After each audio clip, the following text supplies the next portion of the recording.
All right, so I'm going live early. This part's going to be cut out of the actual episode, but I need to check and see if the PS5 audio is behaving as I want it to. So I'm going to do that, and then we'll have like a proper start, with cracking the soda and getting everything up and ready to go, as we normally do. It's just going to be 1 second to test this out.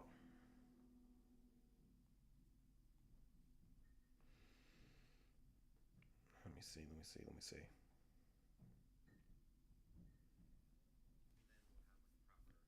We're going to go here. We're going to jump into this.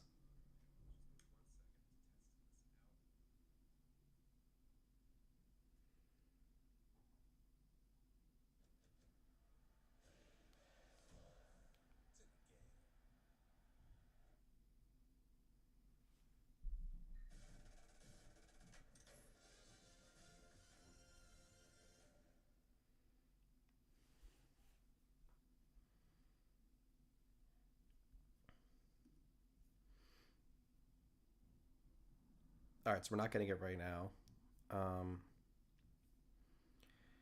which is frustrating because obviously you want that noise to be there. Not necessarily, but like I do want it for this episode. All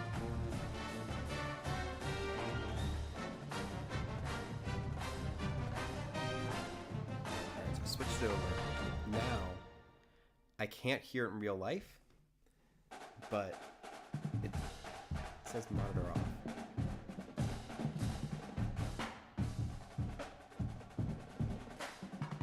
Okay, so now I can hear it in the stream, but I can't hear it in real life.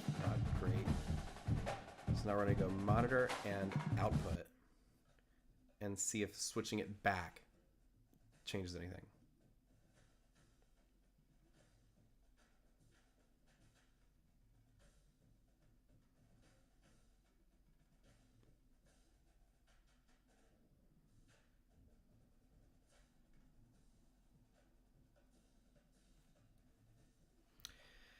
See, monitor and output is just lying to me because it's not playing on my side.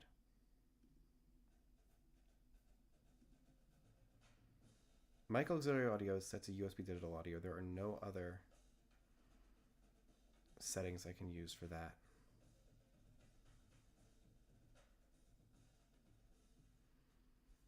Hotkeys isn't what I want. We're going to try one more thing here.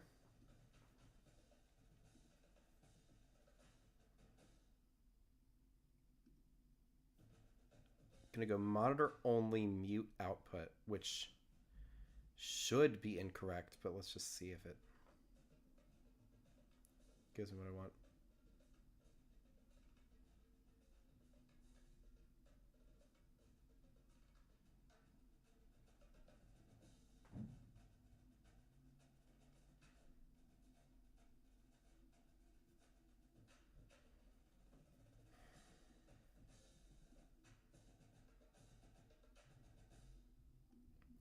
All right, now we're going to go monitor and output, and we're going to turn off mono to see if we can only function in stereo and see if that fixes anything.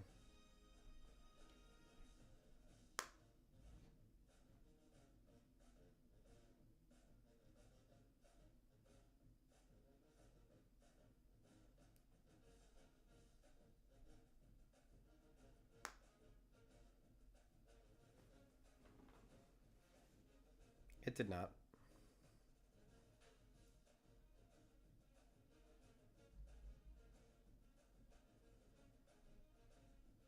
And that I don't understand.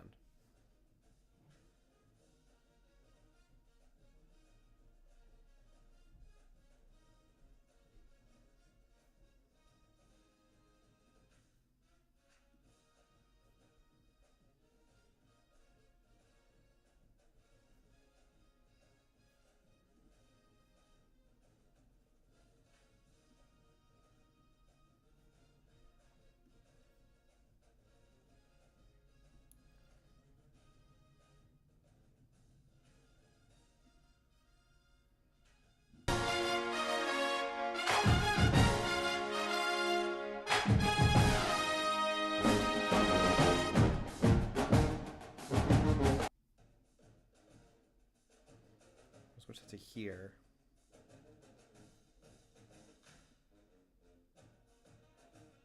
And see if that fixes anything.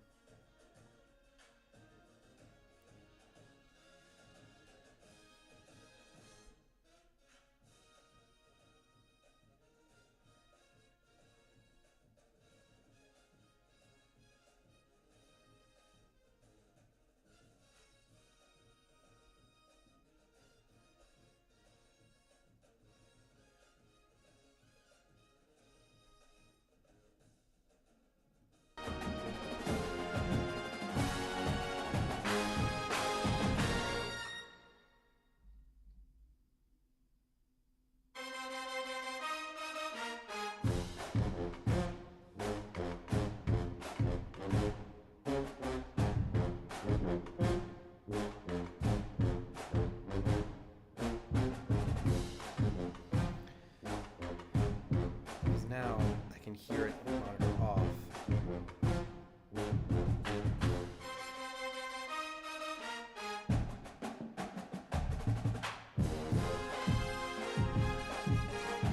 This is so frustrating because I had it right. But then when I updated it, it erased all the settings. And then when I opened it this time, it also erased all the settings. And I had to start again, which is... That's so stupid. It must be a bug.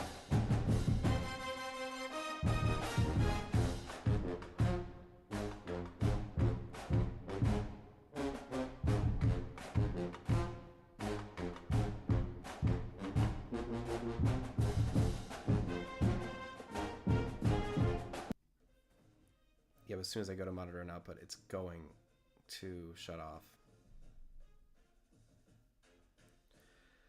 Like,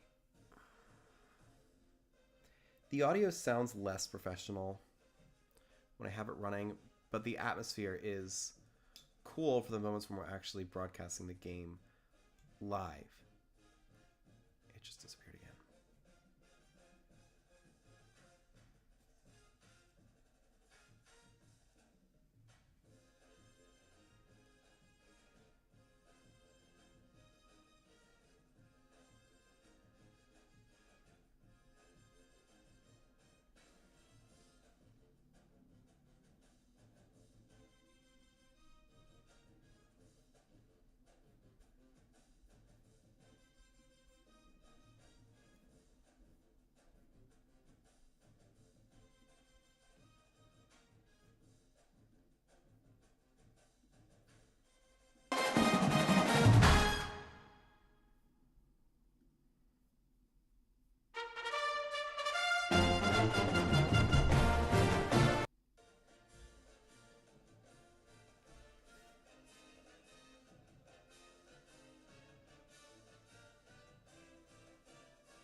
Gah!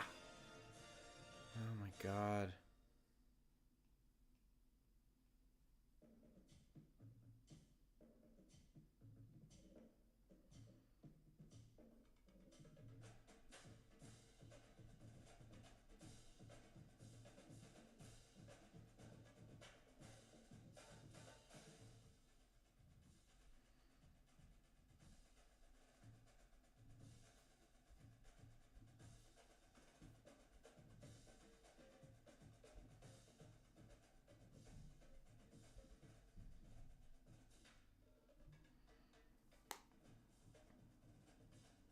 I mean, I guess they've taken away the ability to hear the audio in stream for some reason.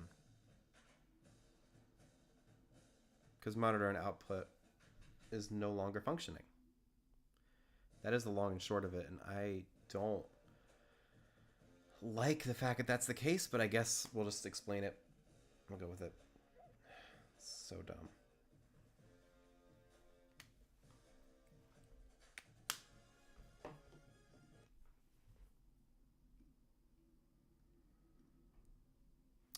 All right, we are going live in 3, 2, 1. Here we go.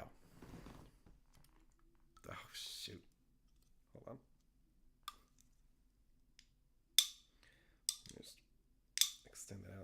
Stupid cans are so hard to open when they're this cold.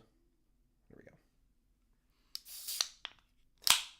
Welcome, college football fans, to Week 7 of College Football 26 season-long Imperialism. Quick tech update here. Due to the new OBS update, I can no longer get the PS5 audio to play through to you guys and play through to me at the same time. And just for balance sake, and so that I have like proper, broadcasting energy, I'm going to play it on my side. You'll hear a little bit of it on yours, but it's not going to be full audio. If anybody has an issue with that, just tell me. I don't know what I can do. I've looked through all the settings that I can find, and I can't solve it, but whatever. We're down to the top 83. Short episode today. We're only doing 6 episodes on the schedule. And let's begin right now as we go down to our top 87 today, going from 93. Let's shuffle this wheel and get right into it. Who would be the first team into the fray as we approach the top 90 and get into some much more interesting ball games? We're getting Central Michigan. The Chippewas played very early on last year. I believe they beat Eastern Michigan one game and then lost to Buffalo in kind of a map rule thing that dictated the rules for the rest of the tournament. They've got Eastern Michigan down to the southeast, Michigan State directly south, Western Michigan, and then Wisconsin over here. Those are the 4 options. Let's pull up the arrow and find out where the Chippewas are heading in this battle. That is going to be straight east, and that is going to be nowhere. So Central Michigan will avoid battling for now. They do have a very advantageous position on the map, and we will have to spin again. So we are going to get 7 spins.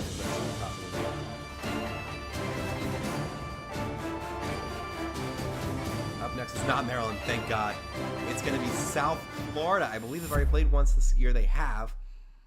They beat Florida Atlantic, and now potentially they will go back into the Imperialism fray. But they have a lot of ocean territory as well. Down here in the southeast, you got UCF above, Miami below. That could be a very fun regular season rematch. Let's see if we get either one or if USF avoids playing. That is south, and I think if you look at USF's logo correctly, it goes directly into the island below them, which is going to be Miami territory. So we will play this battle. We are going into Florida for just the second time, but not counting Florida State, which is really more just that southern coast. We're going to do a proper Florida battle here, a rematch of the regular season, USF taking on Miami. Let's get it set up. Now, if the season ended today, I think USF would be the group of 5 representative in the real college football playoffs. So this is a big moment for them. Oh, right. Let me unmute this so I can hear that. And then let's get the lighting right this time. I forgot to do that for all of last episode. Not today. Miami. There we go. If we turn that up, it just kind of becomes white. Yeah, that works. Money trees? Ugh. You guys can't really hear, but they have money trees and marching band. Oh, that is excellent. All right, so here's USF. And then it's going to be Miami on the other side. One of the best teams in the country, potentially the national champion favorite. Now, I'll wait until we have the rosters set up and ready to go to give that little fun fact. Oh, wait. We got to get uniforms first.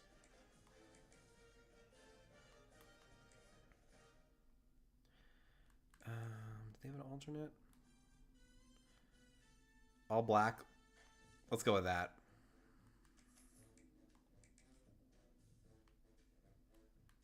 Or I guess we could go green and gold against... No, orange and green I'm not a huge fan of. Let's go with this guy. Give USF their all black uniforms. It's going to be a night game. It's plenty cool. All right.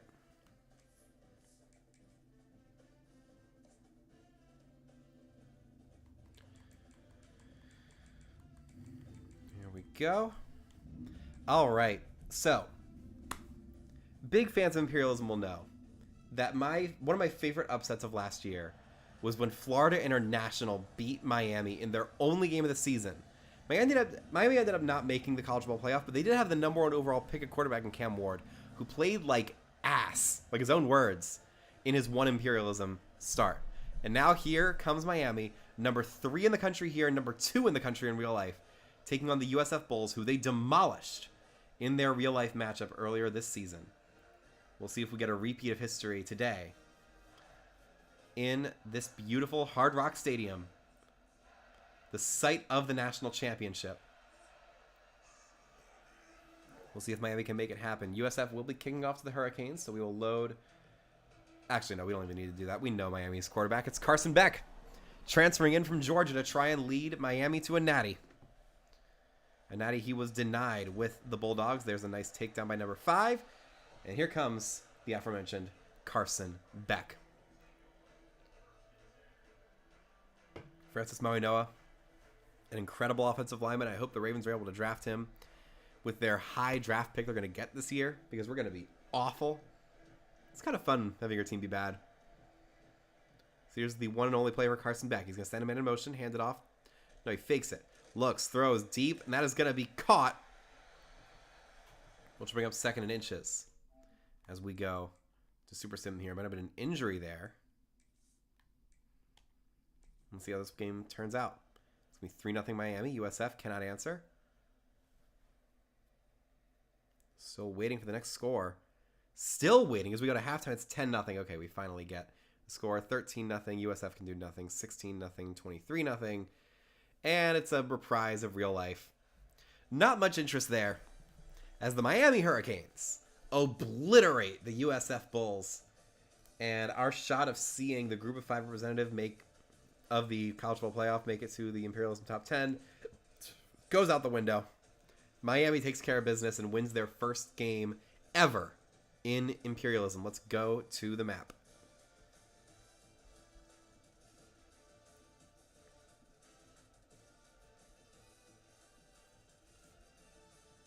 There we go.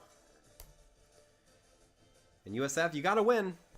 Just like last year, but it didn't amount to much. Bye-bye. When they lost last year?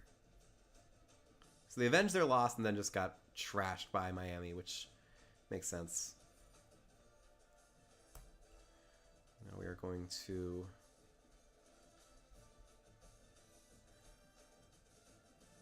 stretch out Miami's territory here. There we go. And let's just see how big we can make.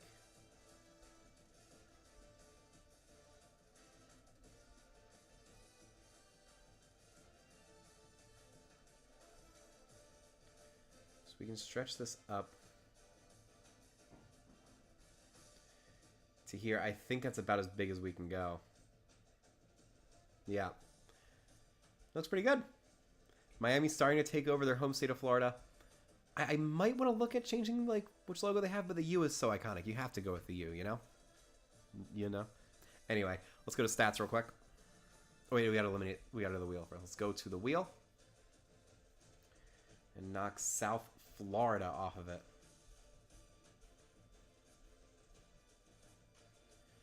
They're greens. We're just looking for green. Say Western Michigan, South Florida. There they are. They're gone. Okay, let's go to stats. 26-0. Byron Brown, one of the most enticing quarterbacks in the league, just didn't play up to snuff. But neither did Carson Beck. Only 50% completion, 172 yards. You have Byron Brown. Oh, God. 9 of 22 for 45 yards and 3 picks. That is embarrassing. Running the ball. Cartevious Norton, 9 carries, 24 yards. Miami's defense is just something else. We'll have to see what those stats look like. Mark Fletcher Jr., future Baltimore Raven, I hope. 15 carries, 103 yards in the day. Jordan Lyle had a touchdown and a fumble. And then Ray Joseph has only carried the game, gave him 1 carry, 0 yards, and a touchdown. You do the math! Let's go to receiving. You got C.J. Daniels, 3 catches, 44. Ray Joseph, 3 for 43. Alex Bauman, 3 for 32. Josiah Trader, I don't know how to pronounce that. Malachi Tony, 2 for 31. And Elijah Lofton, 1 for 11. As for USF, nothing. Let's take a look at their defensive effort real quick. I mean, they held them in check in the first half, but not much else. You're going to have James Chenault, who had 1 tackle for loss and 2 pass breakups. Rico Watson III had a sack. Deshaun Rucker gets the 1 interception of the day for USF. Mac Harris also had 2 pass breakups. Dre Butler forced a fumble and also had a tackle for loss. No recoveries, no blocks, no safeties, no touchdowns. And now we go to Miami.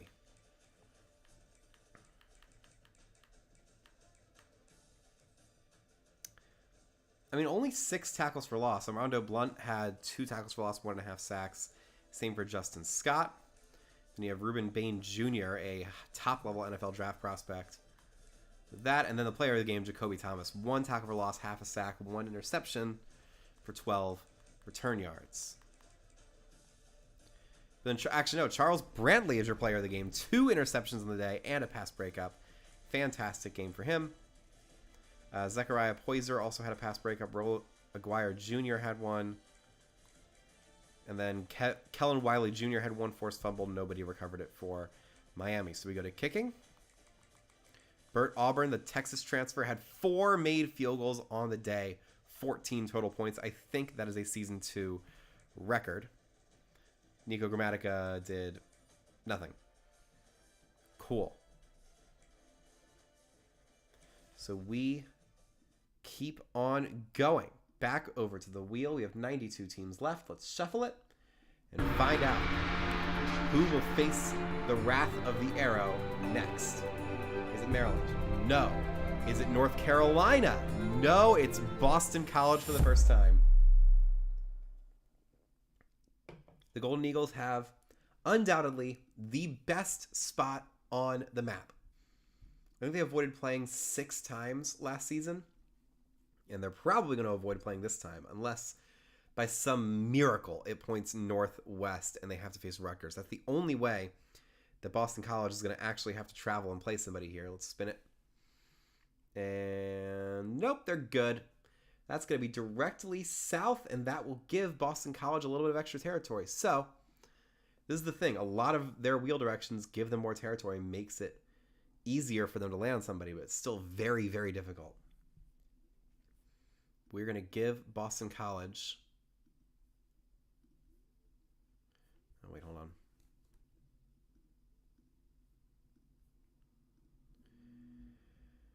Tap on this.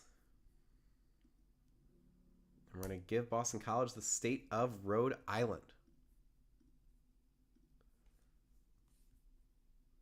One of the only remaining states here that was unclaimed going into the tournament. We're going to have to make that really, really small.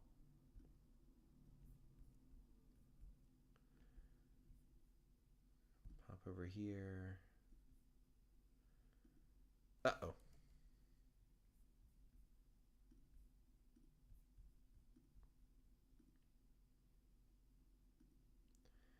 There we go.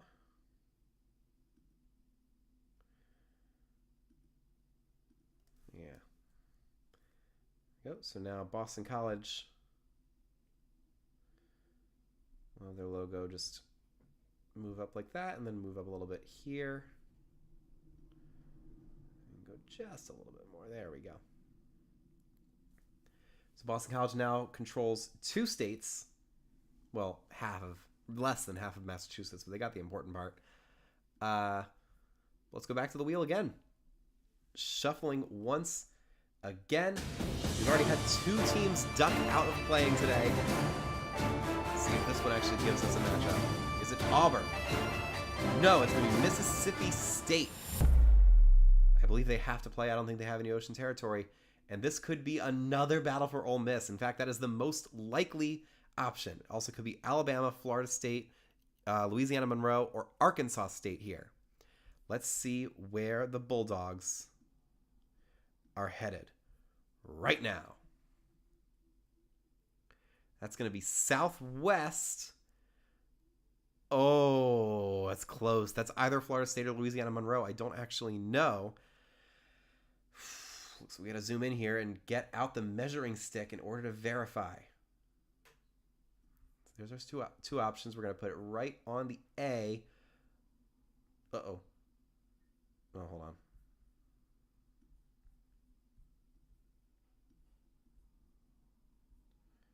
Put that there. Right on the A. And that's incredibly close. I need some proper measurement here.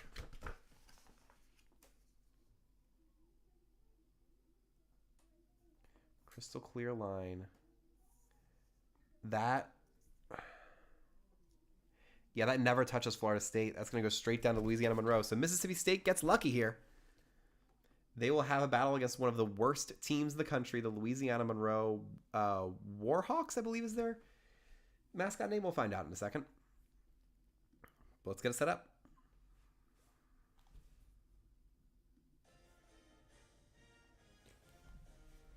Oh, let's change over the lights real quick. USC, I believe.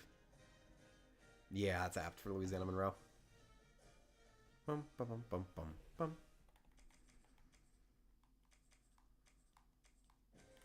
Yeah, the Warhawks. So on the other side, you've got the Mississippi State Bulldogs. It's an 80 against a 70. This probably won't be close, but who knows? Maybe the Warhawks will surprise us. Now, I know they have some fantastic uniforms here at ULM. The Warhawk alternate is just so good. And their current alternate is also very nice. I mean, we saw the other Warhawk alternate last year, and the fact that they have these as their standard uniforms now, I think we're going to go with this guy for this game. And then Mississippi State will play in their current road uniforms to give us a nice black and white combo here.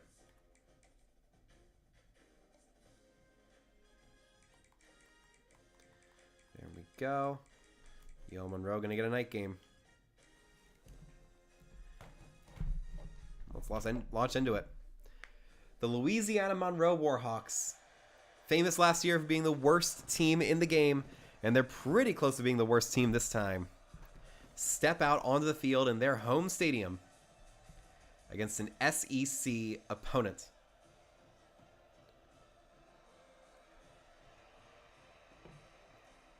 I think they might have played Mississippi State last year as well. I don't know for sure. But this should be a fun battle for however short it is. Mississippi State is the best team they've had in years. They're no longer an absolute embarrassment. They've held their own against some SEC opponents, so they should be able to step in here and lower the boom on ULM. So here comes the kickoff. Mississippi State will begin with the ball. And we are underway here in Louisiana.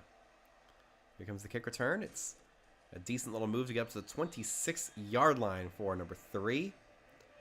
And I believe it's, oh God, what's the quarterback's name? Blake Shapen, the Baylor transfer, getting the start here for Mississippi State. We'll see one play here, and then we'll probably super sim to the end. Unless Louisiana Monroe has upset on their mind. Here we go. Shapen throws short. It's going to be caught. Can he get to the first down? No. Oh, no. They're going turbo. All right. That's fine. Shapen waits. Hands off to number 6. Huge hold of the 50. And he is taken down. We'll see if we can time this right to get Super Sim, and we haven't. There we go. But it does mean that if this gets close, UL Monroe will have an actual chance at the end of this game. Here we go.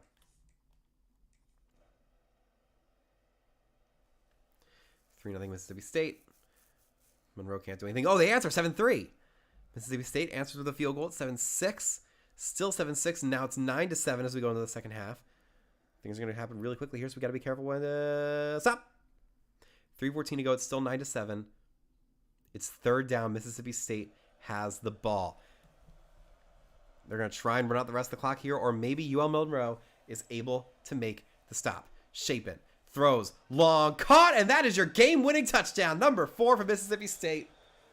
Walking right into the end zone. And that gives me time to pull up the rosters here. I believe UL Monroe's in the Sun Belt. They are. Gorgeous throw. Might have been a cover 0 play with press that number 4 could not keep up with.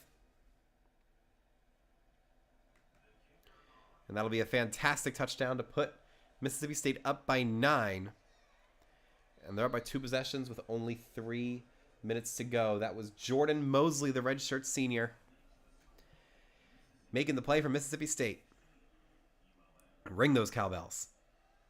Here comes the return for Monroe. It doesn't really get too far, only to the 19-yard line. So here comes their quarterback, who's going to be Aiden Armenta starting. He drops back. We got a whole bunch of lag. He throws to the outside, knocked out of the receiver's hands. So it goes to 2nd and 10. Armenta hands off to number 6. Number 6 tries to stiff arm a man and can only pick up 3. That'll bring up 3rd and 7. Mississippi State with 13 unanswered points in this ballgame. Armenta drops back, throws a long ball. That is caught by number 2. Can he fly past everybody? Yes, he can. 20, 15, 10, 5. Little bit of lag. It doesn't matter. Touchdown, Louisiana Monroe. Jake Godfrey finds a seam and exploits it to no end. Well, there was an end. The end zone, in fact. What a catch, and then just, like, burnout speed. Incredible play by Louisiana Monroe. And they are not dead yet. They still have some timeouts. They can make a stop here, get the ball. They have all 3 timeouts. See, all they got to do is make this kick. Get a 3 and out, and suddenly they have a chance to knock out the Mississippi State Bulldogs. Wouldn't that be a shocker? So here is the kickoff. It's going to be sent right back down to Blake Shapen and the Bulldogs. This one's getting exciting in the late stages. That goes up to the 23.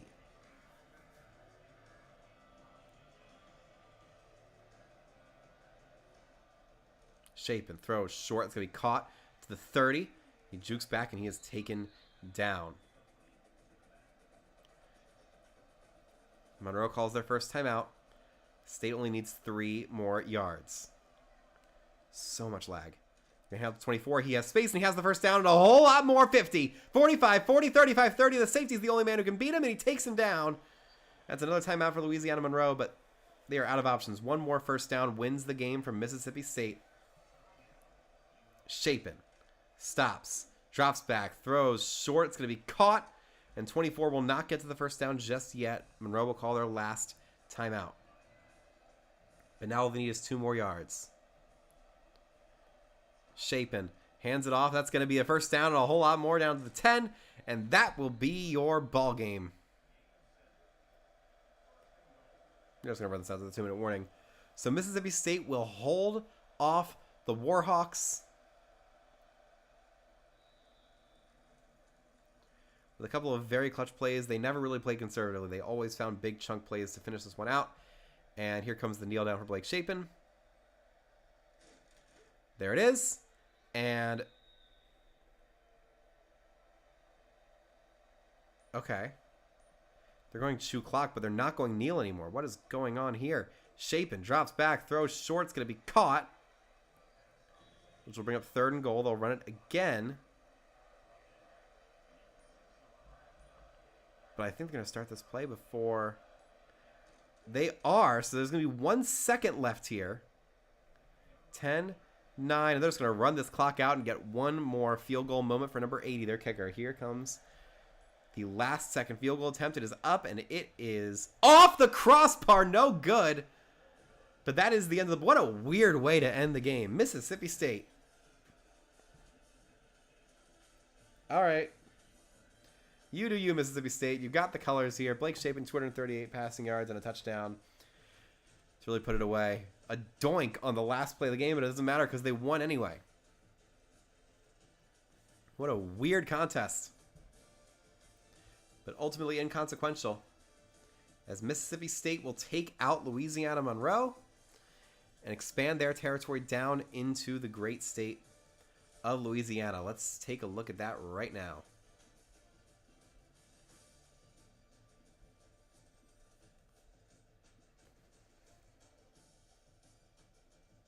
There we go.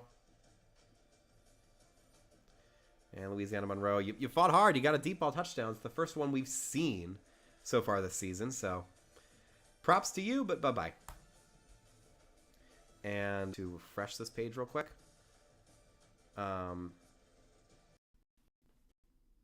Oh, God. So much lag. Why did the internet suddenly drop to 0?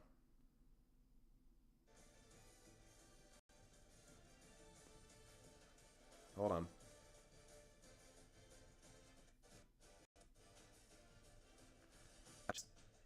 I don't know why I hit refresh and not X out. Honestly, that was my mistake.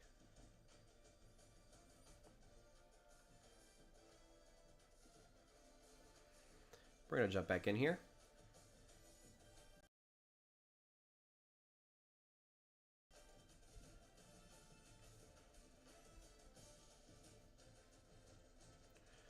There we go. We got the brush tool. Gonna do that.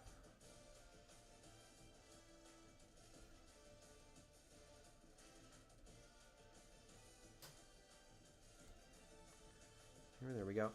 Can we make the logo any bigger after that? No, I don't think we can unless we can like...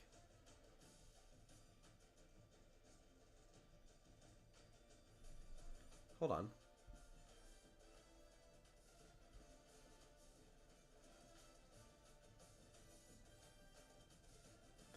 Yeah, we can go a tiny bit bigger here as Mississippi State expands southward. We go over here. We got to eliminate Louisiana Monroe. I believe is dark red. UL Monroe, UL Monroe, UL Monroe.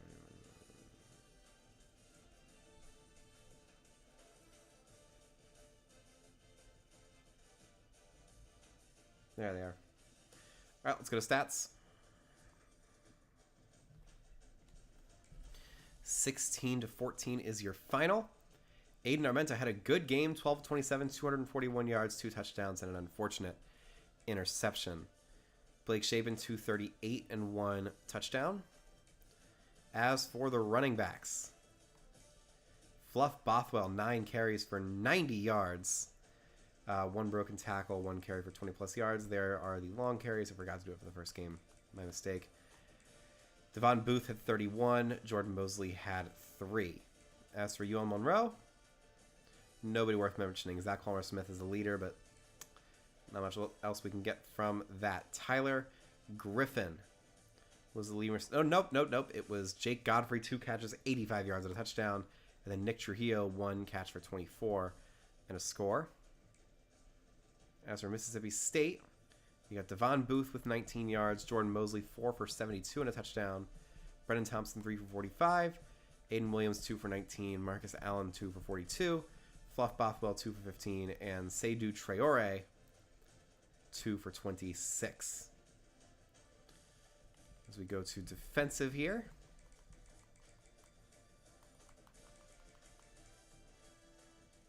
Only 4 tackles for loss of Mississippi State. Brandon Jennings, 2 TFLs, 1 sack. Kedrick Bingley Jones, 2 tackles for loss, no other sacks. 1 pick by Jerron Manning. He also had a pass breakup, so he's going to be the player of the game. Dwight Lewis III had 2 pass breakups, no forced fumbles, no recoveries, no blocks, no safeties, no touchdowns. Louisiana Monroe the other way. None of those.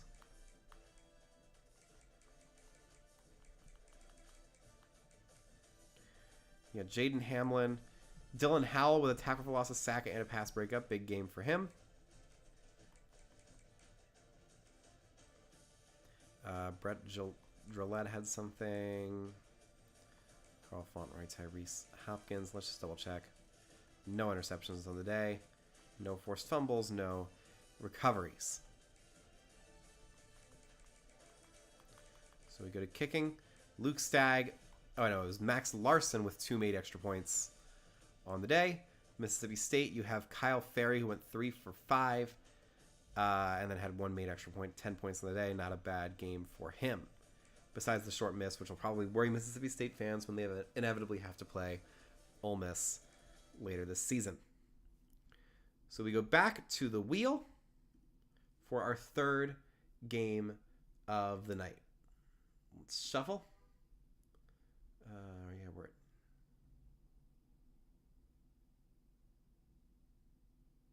at... Uh-oh. I was at 90... Was I at 94 going into this game? Because we eliminated 2, didn't we? Oh, God. Who was the first team to be eliminated today? That was, we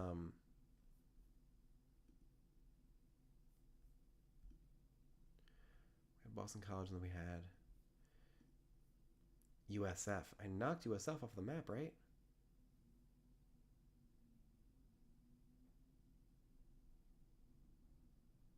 I need to check something real quick. Hold on.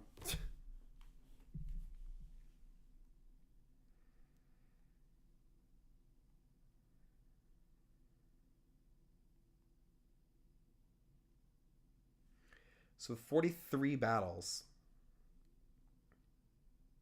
I forgot to eliminate East Carolina. That's what I did. Let me go ahead and do that. There's going to be more stuff that I can crop out of the proper edit of this episode. All right, now we're going to shuffle again to get this properly done at 91 total teams. And we're going to spin. Here we go. Who is up next? Please don't be Maryland. Please. Oh, God, it's not Maryland. Is it Oregon State? No. Is it Oklahoma for the 4th time? Yes, it is. Oklahoma returns to Imperialism for their 4th game. It wasn't going to be all that long, was it? They have no ocean border. They will have to play today. And there's too many teams to count here. We're just going to have to spin this arrow and find out where the Sooners are going. They're one of the best teams in the country. And they're getting tested like it. Here we go. This is going to be Northwest. And this is a fascinating showdown. Whoever wins this game will have the largest territory in the country. It's Oklahoma against New Mexico State. Let's get it set up.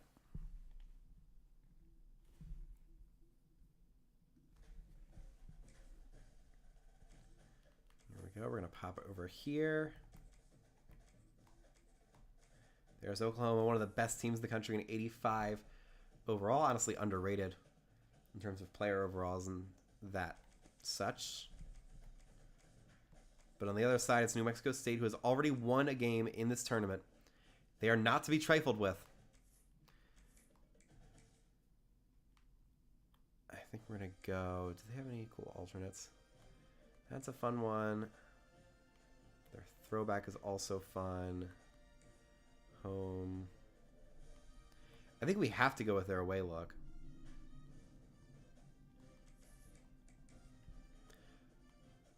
There's Mexico State's current home uniform. You got the away. Alternates probably, yeah, it's just black. Home option is there. Yeah, we're just going to go with their classic home uniform. Oklahoma will stick with what... Nope, not team settings. We'll stick with what they're wearing. And we will jump into this. And let's update the... This is a pretty good color scheme, but we can do better.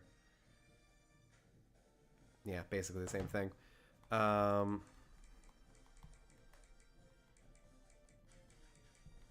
here we go. Oklahoma versus New Mexico State. The Aggies get a second consecutive home game against one of the best teams in the country.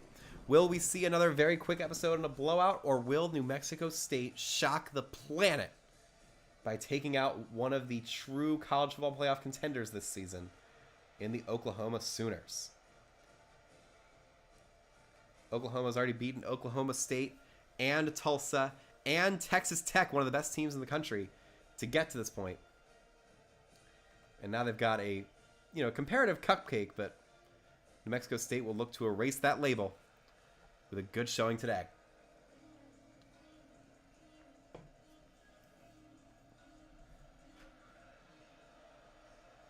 There goes the kick.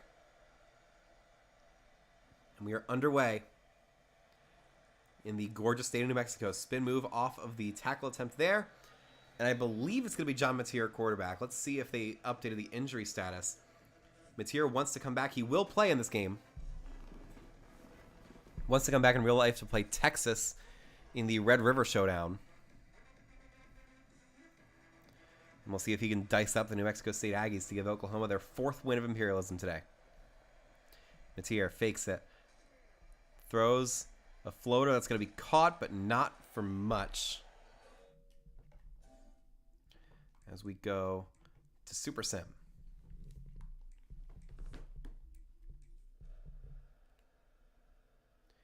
3-0 Oklahoma. 10-0 Oklahoma. 13-0 Oklahoma. 13-7. And now it's 20-7. 20-14. New Mexico State staying with a tie game. We've got a tie game. But now it's 30-20. 30. Oh my God. They just said no. No, you are not doing this to us, New Mexico State. 37-20 is your final. A fantastic third quarter from New Mexico State. They show that they belong, but 17 unanswered points all in the fourth quarter by Oklahoma. Just sent that game to its end. So let's make a big change to the map here.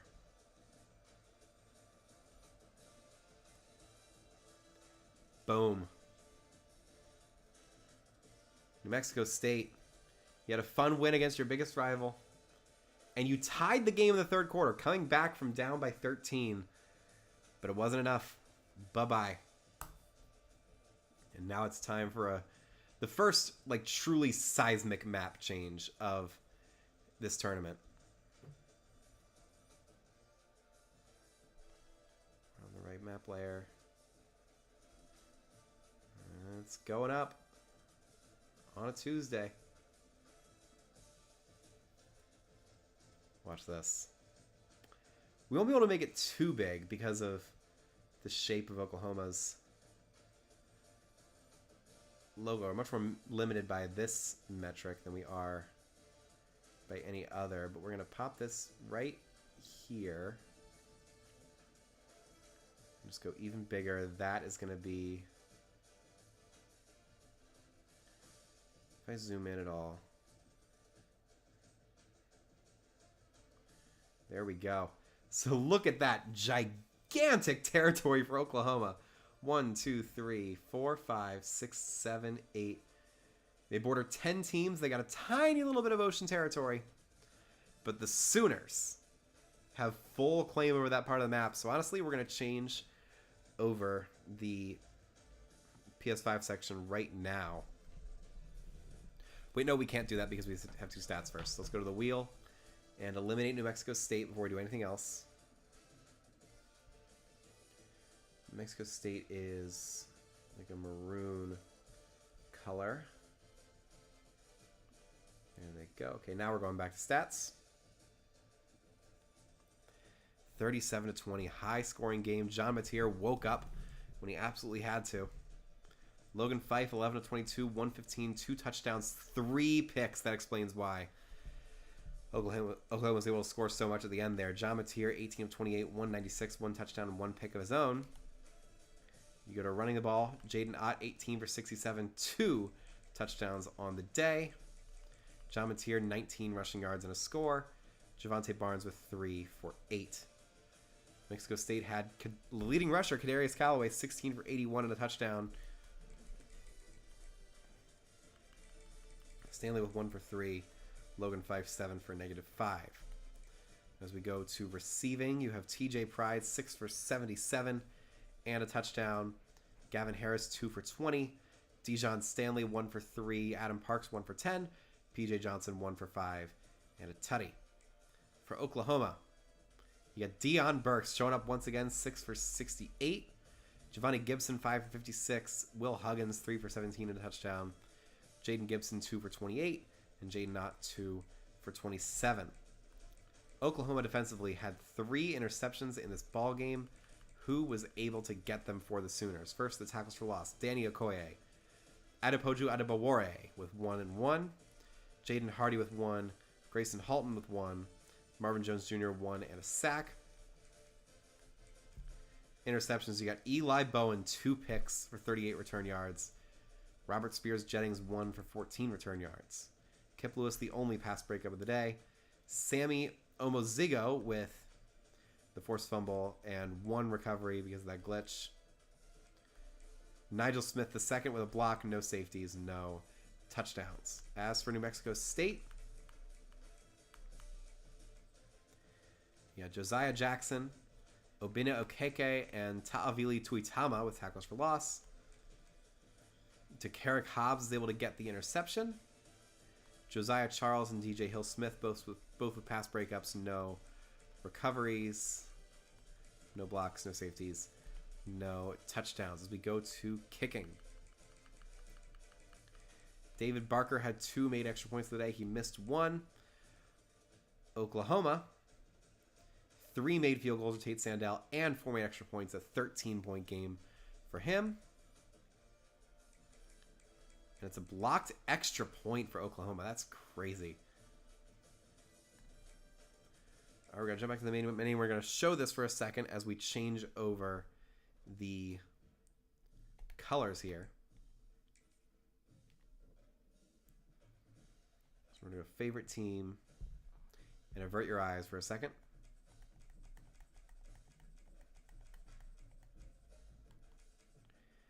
There we go. Oklahoma Sooners. Boomer. And that could stay for a very, very long time. As we go back over to the wheel for our 4th game of the night. We're down to 90. Here we go. Let's shuffle and get this thing started. Who is up next?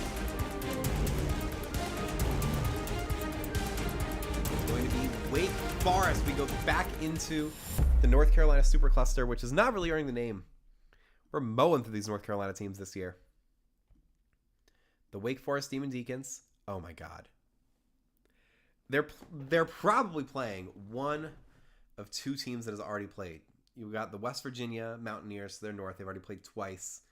And the James Madison Dukes, who have played 4 times and are on the precipice of an extra life. Also could be UNC, Charlotte, or Appalachian State. Let's get the arrow out. Could this be another game for James Madison, who has played in almost every single episode so far this year? The answer to that question is no. That'll be straight west, and that will be Appalachian State, I believe. But with how far? No, that might be Charlotte. We're going to have to double check this here.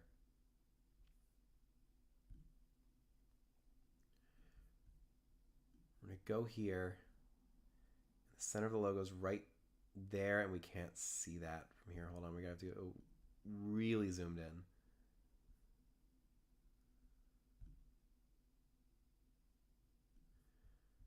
Both here. This is the center. And that is just barely going to be Appalachian State. So Charlotte gets lucky here. They live to fight another day. It's Wake Forest against Appalachian State for our 4th battle of the night. Not the most exciting game, but you got to get the North Carolina teams out of there at some point, right? Appalachian State, of course, beat Clemson last year in season-long Imperialism. Let's load their colors real quick. There we go. Can't really tell. It's yellow, but whatever. So this is going to be Appalachian State.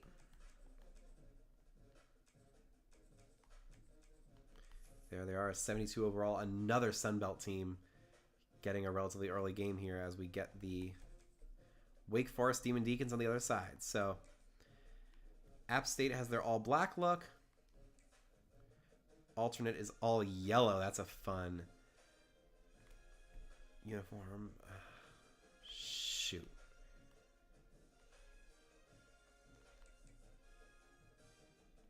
We're going to start with this. We got to change the helmet color for Wake Forest. Do they have any other helmets. They have this crazy gold one, which we might have to do by default.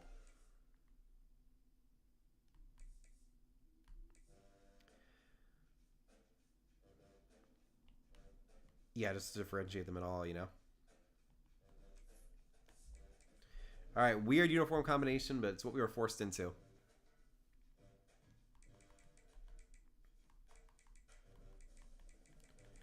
It's a night game out in rural North Carolina. And we'll load the rosters here because I think this one might actually play out. It's an ACC versus Sun Belt battle, as I loaded the wrong roster immediately. Love that. As the Wake Forest Demon Deacons, who had a late charge in last year's Imperialism, I believe they won 2 games before losing to Michigan, possibly?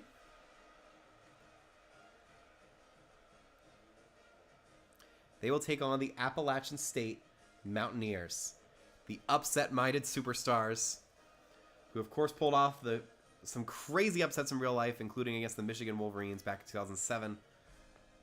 But they've had others. They know how to pull upsets. And they're going to try and do it against another ACC opponent right here. And honestly, the helmet thing was pointless because these look black anyway. It's a spin move out of 1 tackle, but he only gets to the 19-yard line. So here comes Appalachian State's quarterback. It's A.J. Swan, the junior transfer. They lost Dylan Aguilar, their regular starter, when he transferred to Tennessee during the whole Nico, I'm going to leave you fiasco.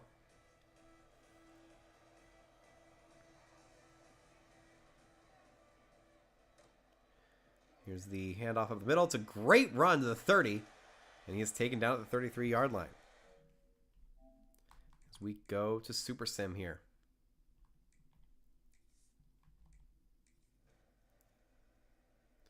Wake Forest goes up by 7, up by 14. Appalachian State can't do anything. Up, it's 14-7. 21-7. App State's got to respond again. They don't. 24-7.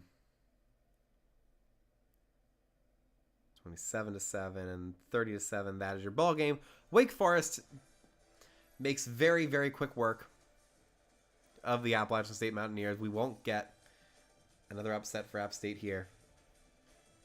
Instead, it's an easy win for the Demon Deacons, who believe they were shorted in last year's tournament. They're going to hope for a better run here. It gets started earlier, and we'll see if they can keep it going.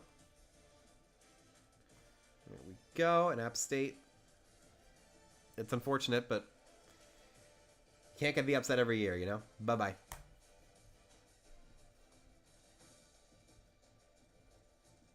Wake Forest gets what they get, and they don't get upset. There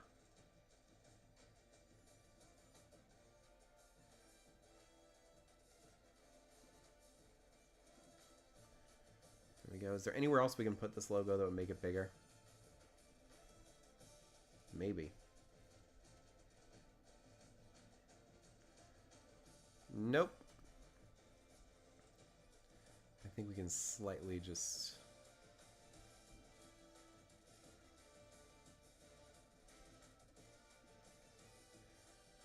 Yeah, it's about as big as we can make Wake Forest. They just have this long, like, extra weight just hanging off there. Bordering with Tennessee. So there we go. Let's go to the wheel. And take off Appalachian State, who is yellow on this wheel. There they are. Let's go to stats.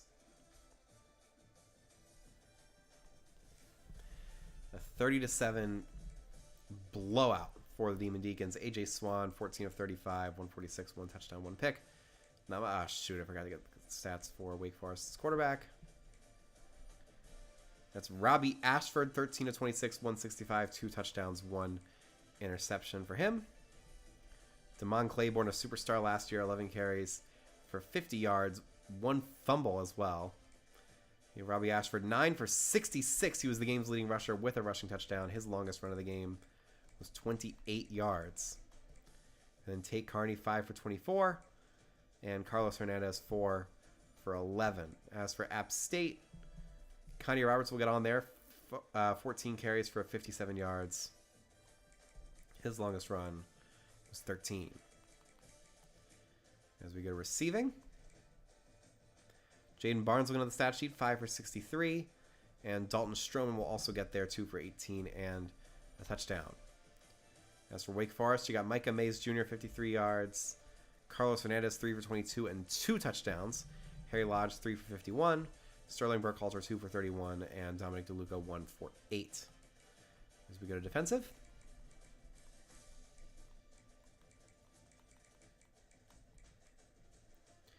you got Dallas Afalava, 2 tackles for loss, both of them sacks. Devon Patterson, 1 TFL, 3 pass breakups. And Jaden Loving, 1 tackle for loss. Ladarius Webb Jr., he's already in college? Oh, God, I'm so old. With 1 pick or 15 yards. Devon Patterson, 3 pass breakups. Rashawn Tung, 2. Zamari Stevenson with 1. And Jackson Mull with 1. No forced fumbles, no recoveries. No blocks, no safeties, no touchdowns. As for App State, you got Jaden Bethea and KJ Lyles, both with half a sack. Jaden McBurrows gets the interception. I believe he had a pick last year. That name's very, very familiar. I don't know where he was from, though. He also had a forced fumble in the game, so he's definitely player of the game.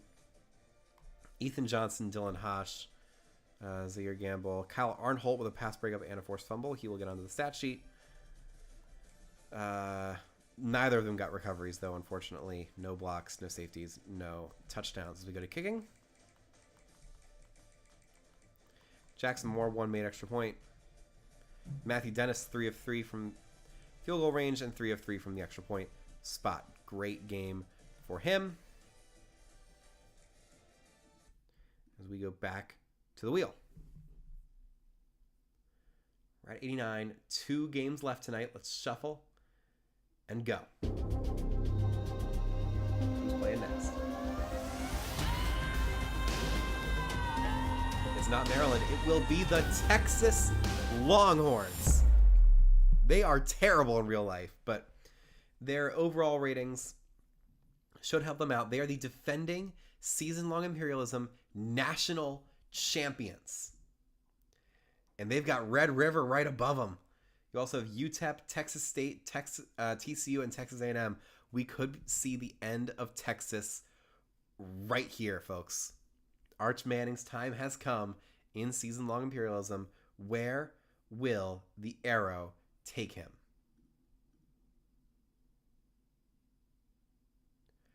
That's going to be up and to the left, and I think they got absurdly lucky here because I think that's going to be UTEP, unless, of course, we're going to have to get a little closer here. Officials timeout for measurement. As we pop this to... Oh, my God, that's really close, but I think it's UTEP. We're going to put that right there. We have to fact check here.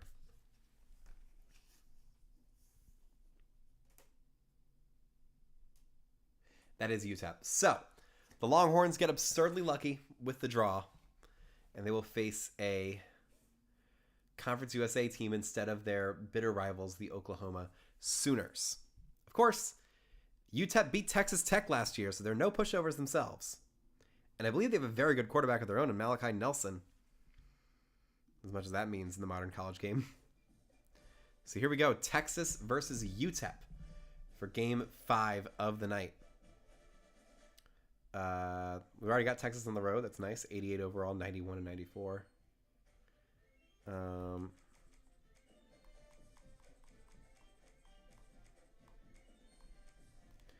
there's the UTEP Miners. It's got this crazy orange look as their home uniform.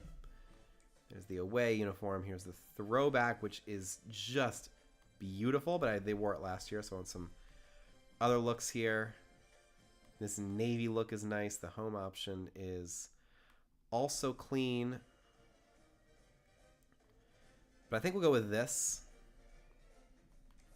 because Texas is going to wear their home uniform. They are the defending national champions after all. They get that right.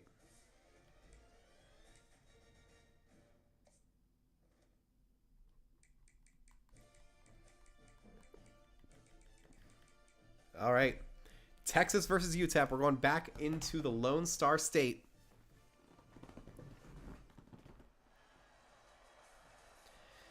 And UTEP's getting excited here. They know what it's like to take down a proper, big Texas school. And they want to do it again. This time, against a fallen star of the SEC, who is outside of the national rankings for the first time in years in real life right now. It's a battle of two high-profile quarterbacks, Malachi Nelson versus Arch Manning. And honestly, if I had more time, I would just watch this whole thing. But we got to stay by the rules. We're going to go super sim after the first play and just hope to God that it's close.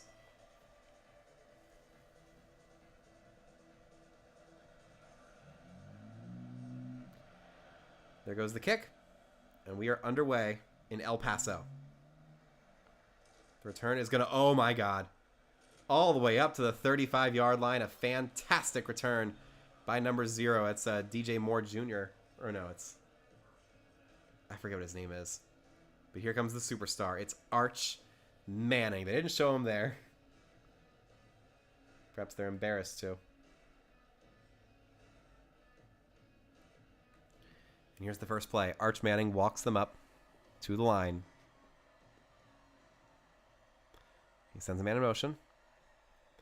Takes a snap. Waits. He's going to throw long. That's going to be caught by number 84. And let's just take a second to change the lights here.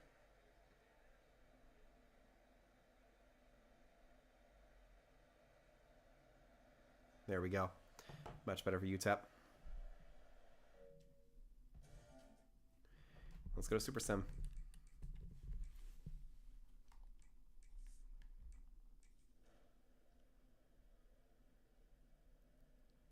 UTEP was up 7-3 briefly, but then Texas took a 10-7 lead. UTEP trying to score. They can't. We go to halftime at 17-7, 17-10. Tie game. Hold on. 24-17. Stop. 4 minutes to go, and it's close, baby. Let's go. We're actually going to get to watch a game here. 4 minutes to go. Texas will punt it back to UTEP, and we got to load their roster. Oh, baby.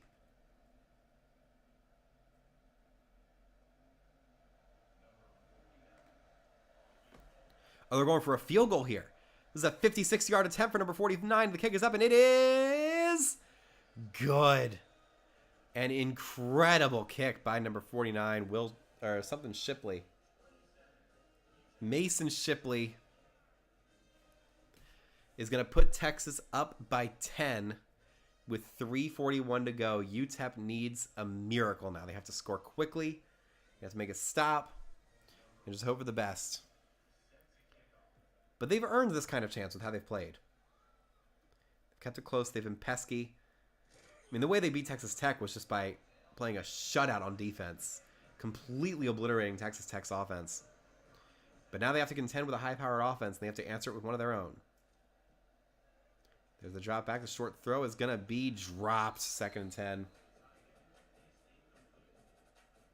And I don't even know if Malachi Nelson is starting. That might be Skylar Locklear.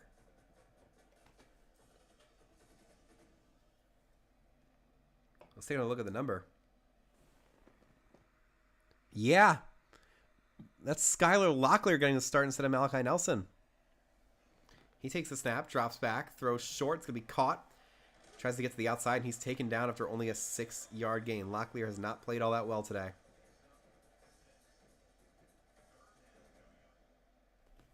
Hold on. We can't change the depth chart here. Oh, he was so good during the Delaware Season 1 playthrough. 3rd and 4. Locklear, under pressure, throws long. That's going to be caught, and UTEP stays alive. That's number 4 making the catch.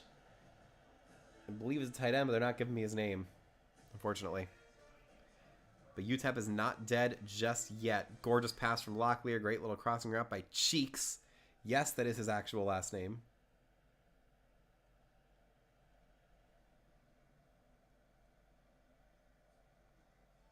Locklear waits, throws short again. Number 0 makes the catch, tries to juke outside. He falls forward. And these rosters are not updated. I don't know who number 0 is. More time is going to cut the clock here, and that is a valuable, valuable asset for the UTEP Miners. Skylar Locklear takes the snap. Under pressure, wants to go deep. Steps up, does throw deep, and it is picked off. That is one of the worst throws we have seen in this tournament. It's number 6 with the interception. That is... Ugh. Who knows? We'll see his name right here. There's the turnover sword for Texas. Celebrating with it. That's Kobe Black making the play. For the Longhorns, the linebacker. It's just an awful throw. And here's Arch Manning ready to put it away. Hands it off to the running back. He's going to get outside, set the edge, 40, 45, 50. And he's going to be taken down right there. UTEP calls their first timeout. And we'll play this out. We'll see if Texas gets one more first down to properly end it.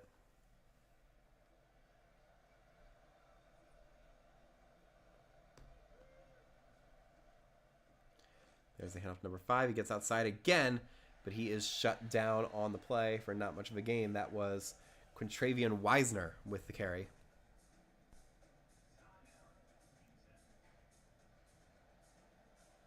So now we go to 2nd and 10. We have yet to see Arch Manning throw the ball. He's going to hand it off again to Wisner. Wisner breaks one tackle and will be taken down here. That's UTEP's final timeout of the game. And they have to get a stop here or else it is curtains for the UTEP Miners.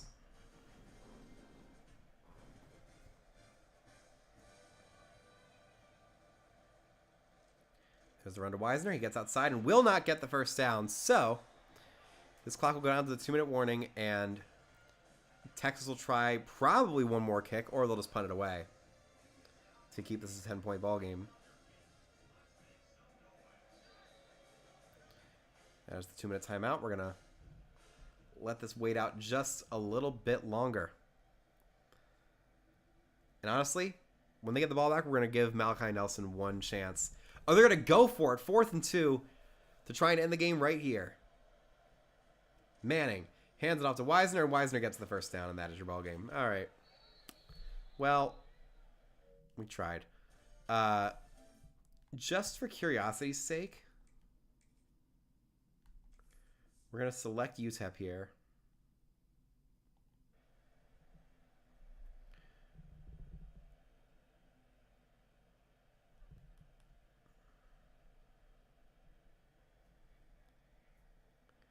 And the clock just froze.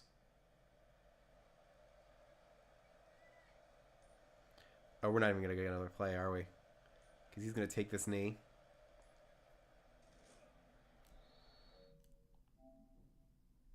Yeah, we can't even stop it. That's your ball game. All right, Texas gets the win, 27-17 over UTEP. Miners tried to keep it close, but Texas was able to get a long, long field goal to put it out of reach. Bad throw by Skylar Locklear. Really finished it off.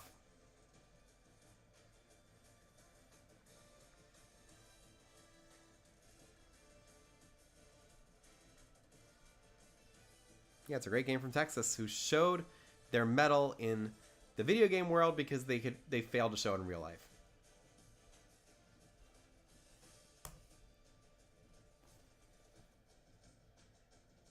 Here we go. And UTEP, I mean, you played it close. I wish I could have seen Malachi Nelson, but they screwed up the depth charts just like they did with Maryland. Bye-bye.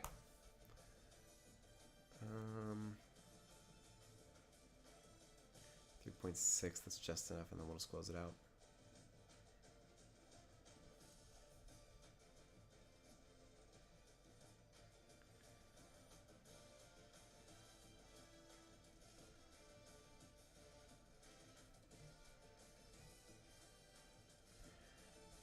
All right, we can make this logo absolutely enormous now.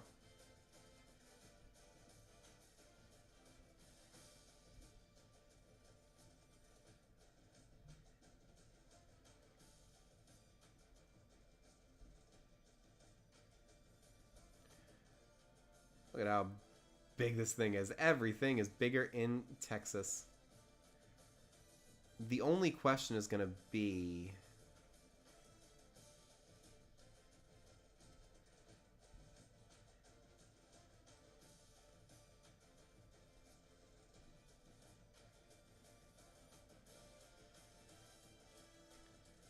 there, and that's about as big as we can go. So that is going to set up the Red River rivalry for sure. And with the way Oklahoma keeps getting onto the wheel, that's going to happen sooner rather than later. Let's close this for now as we go back over to the wheel to eliminate UTEP. Believe they're navy blue? Or are they orange? They're orange, okay.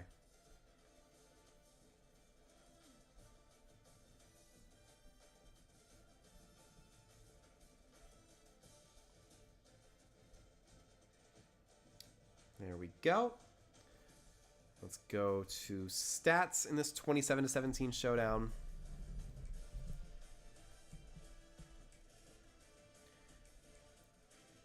Skylar Locklear, 12 of 28, 146, 1 touchdown, 2 picks. We never got to see Malachi Nelson. Arch Manning, 21 of 27, 249, 1 touchdown. He had a great game when he really had to.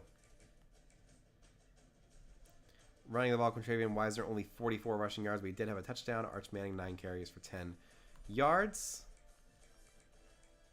Meanwhile, for UTEP, Hassan Wilson will get onto the stat sheet with 56 rushing yards. The quarterback will not. Only guy on the stat sheet for UTEP is going to be Cam Thomas, 3 catches for 41 yards. Meanwhile, for Texas, DeAndre Moore Jr., 5 for 70. Jack Endries, 4 for 31. Ryan Wingo, 4 for 60 and a touchdown. Quintravian Wisner, 3 for 12. And Mosley, 3 for 33. And Jordan Washington, 2 for 43. Get ready to learn those names because they're going to come back often. We're going to change the lighting to give Texas a custom look here. There we go.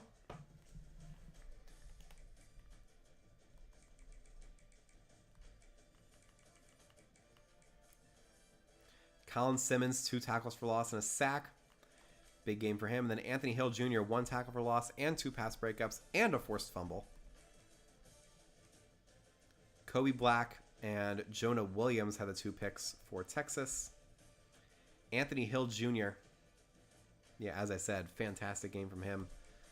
Jordan Johnson Rebel also had a pass breakup. Jalen Gilbo and Anthony Hill Jr. both forced fumbles. Neither one recovered them. No blocks, no safeties. Jonah Williams had a pick 6, so I think he's going to be the defensive player of the game for Texas, despite Anthony Hill Jr.'s great stat line.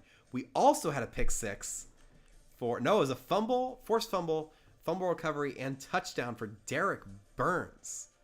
Unbelievable. KD Johnson with 3 TFLs. Derek Burns with 1. Neil Campbell, let's see if... Yeah, 3 TFLs, 2 sacks for Johnson. Nothing for Campbell, nothing for Schufelt, nothing for Jaden Wilson, and nothing for Yes Man Green. I don't like the name Yes Man. Oh God.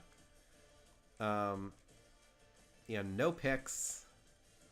Tyler Jones, the only guy with a pass breakup. Derek Burns with a forced fumble and 1 recovery, 12 return yards, and a touchdown. No blocks and no safeties as we go to kicking. 1 made field goal for Bowman, 2 made extra points. And then Mason Shipley, 2 made kicks along at 56 yards. I think it's the longest kick we've seen so far this tournament. And 3 made extra points. All right. 1 more game tonight. We eliminated UTEP. Let's shuffle this wheel to get down to our top 87. First, I'm just going to pull the map back up here. Okay, here we go. Wheel's been shuffled. Last game of the night. It will not be Maryland. It will be the Washington State Cougars. I don't think they have a northern border. Yes, they do, but it's not much. Could be Washington, Oregon State, or Boise State. We're finally going out to the Pacific Northwest. Where will the arrow take this team without a conference for 1 more year? That's going to be to the right, and this is going to be Boise State playing without Ashton Genty. Let's see what they can do against the Washington State Cougars. I believe they beat Washington State last year. I could be wrong on that.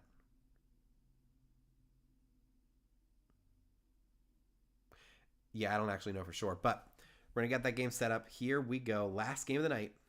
We are returning to the blue turf of Boise State. And I think this is the best color option for that. There we go.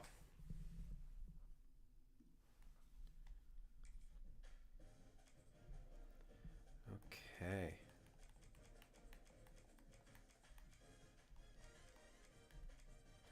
There's the Boise State Broncos. They almost got an extra life last year.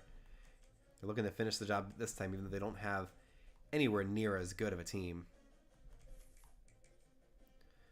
They'll go with their classic blue uniforms. And Washington State will make it a red versus blue battle here.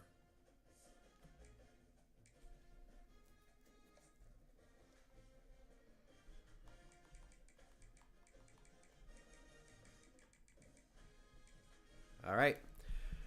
Washington State versus Boise State is the battle here. The Broncos look to defend their iconic home turf. We haven't seen a lot of games out west, but we're getting one tonight as the nightcap for this episode. And here come the Broncos.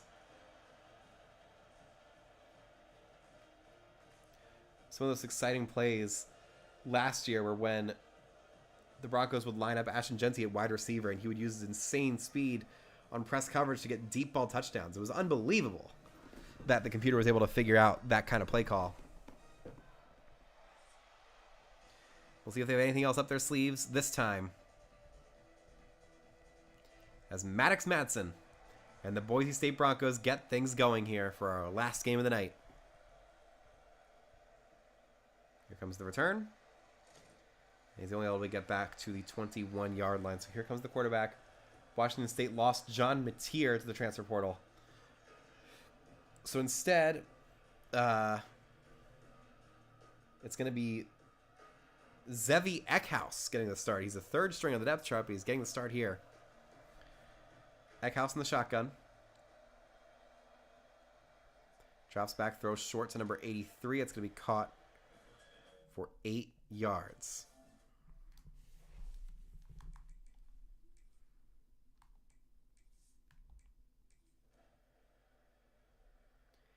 Nothing Washington State. Boise State tries to respond. They do. It's 7-3, 14-3, 21-3, 21-6. Stop. We're going to jump in here. I believe Boise State has the ball. They can finish it off right here, or just maybe Washington State can make a stop. Let's see if the Broncos can finish the job. Maddox Madsen lines up in the shotgun. Hands it off to number 26, their new star running back, and he is able to get the first down. It's Sire Gaines. Hasn't had a great game, only about 6 yards of carry on limited action, but he gets the first down there. And that really puts Washington State under the microscope.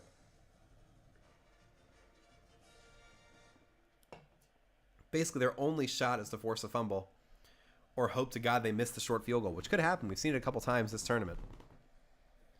Madsen throws to the end zone, touchdown Boise State, and that is going to be your ball game in all likelihood. Caples, who had a lot of big catches last year, Latrell Caples, finds the seam, gets into the end zone to give Boise State a 2-score lead here once again. Great throw. Number 21 just didn't realize it was coming.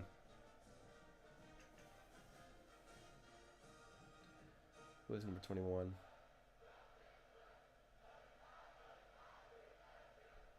That's a fun little chant there. Here comes the extra point to make it a 15-point ball game for number 35. It's Colton Boomer. A great kick sending it through. Okay, Boomer. I'm sure I'm the first person to ever make that joke.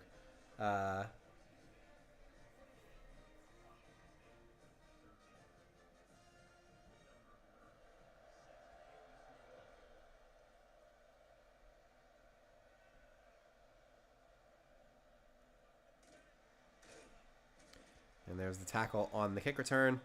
So, Washington State essentially has to be perfect here. They need to score before the 2-minute warning, get the ball back, or kick the ball back off, call their timeouts. And that's going to be a sack on first down. Not great, Bob. That's number 13. Sterling Lane II, the redshirt junior transfer. Getting off the blocks, number 19, also helping out. That's Dion Washington. 2 guys coming in for their last year of eligibility to the excellent collegeable atmosphere of Boise, Idaho. There's the drop back for quarterback. It's going to be intercepted on the second play. There's number 21 making the play happen. Zion Washington jumps up, picks it off, and Boise State's going to win this ball game. And we're going to have to wait for the change of possession to go to Super Sim and officially finish this one out.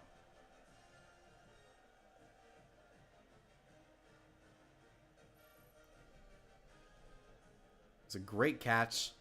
It was a forced throw from Eckhart. And Zion Washington's able to make the play happen. We got one more Boise State run here. He goes outside, has some space to the 20, and he's taken down. And now we will finish this game out. Eckhouse was his name, sorry. 35-13 is your final. Boise State making quick work of the Wazoo Cougars here. There's the handshake. It's the end of Washington State's brief run in Imperialism. We have our first elimination of the Pacific Northwest and the beginning of Boise State's campaign for another big Imperialism run. And who knows? They could pull it off. All they gotta do is avoid Oregon. As they sing the alma mater in this gorgeous night sky. As we go to the map one more time for tonight.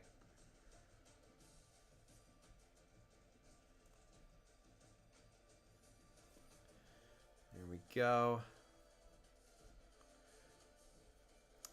Yeah, he didn't give us much. I like the Flag Guy College Game Day, though. Bye-bye.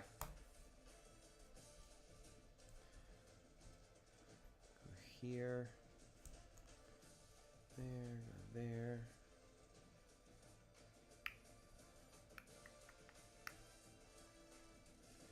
And the question here is whether they have a bigger territory up here. The answer is no. So we'll just, expand down, expand up. Get that right.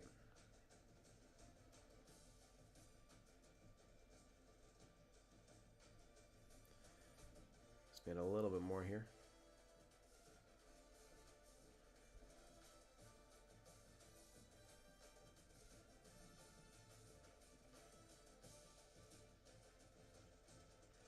Screw it.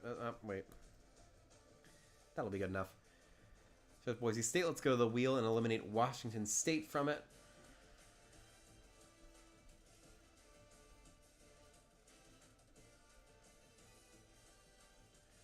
There we go. Down to 87. Let's go to stats one more time for the night.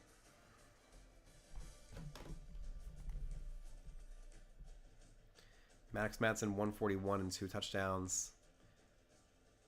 Zevi Eckhouse, 12 of 31, 147, 1 touchdown, 1 pick.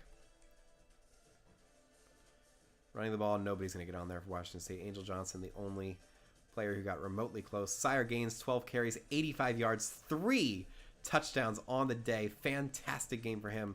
Long of 23. The other guys are Malik Sherrod, Maddox Madsen, and Latrell Caples. As we go to receiving, Chris Marshall with 5 for 68 and 1 touchdown. Chase Penry with 3 for 49. Latrell Caples 1 for 13 and a touchdown. Sire Gaines 1 of 5. Matt Lauder 1 of 6.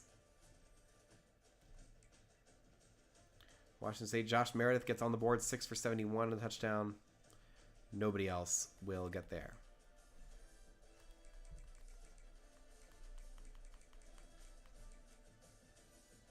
Isaac Terrell, 2 TFLs, 1 sack. Parker McKenna, 1 TFL, 1 pass breakup. Buda Paletti, 1 TFL. Max Balloon, 1 TFL.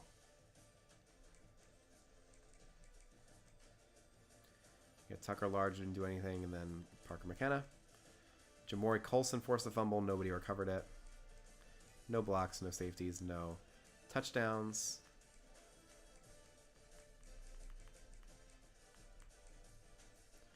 You got Deion Washington, 2 TFLs, 1 sack. Sterling Lane splits the sack with Marco Notarini. And then Jaden Virgin Morgan still in the ballgame, getting 1 TFL. He's so good.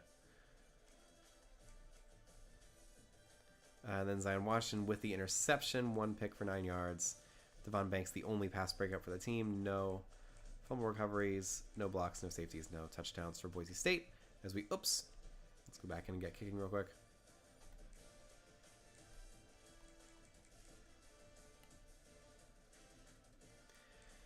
It was Colton Boomer, 5 made extra points.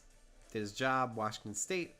You have Jack Stevens, 2 made field goals, 1 made extra point. So that is going to do it there. And here is one last look at... Here's one last look at the map for tonight as we are down to our top 87. Texas and Oklahoma both expanding out west, setting up what is sure to be a very exciting Red River rivalry. We got a little bit of expansion out east. Mississippi State did a little bit. Boston College got a little bit more territory just by expanding into Rhode Island. I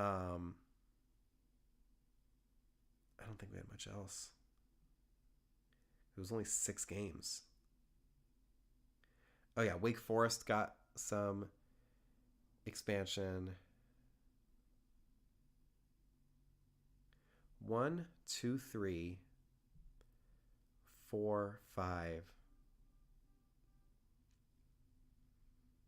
6. Miami, right? Miami plays. We got some big wigs get involved in this episode, but that is going to do it for tonight. I'll be back next Tuesday for another episode as we get down to the top 80 this season. See y'all then. Bye-bye.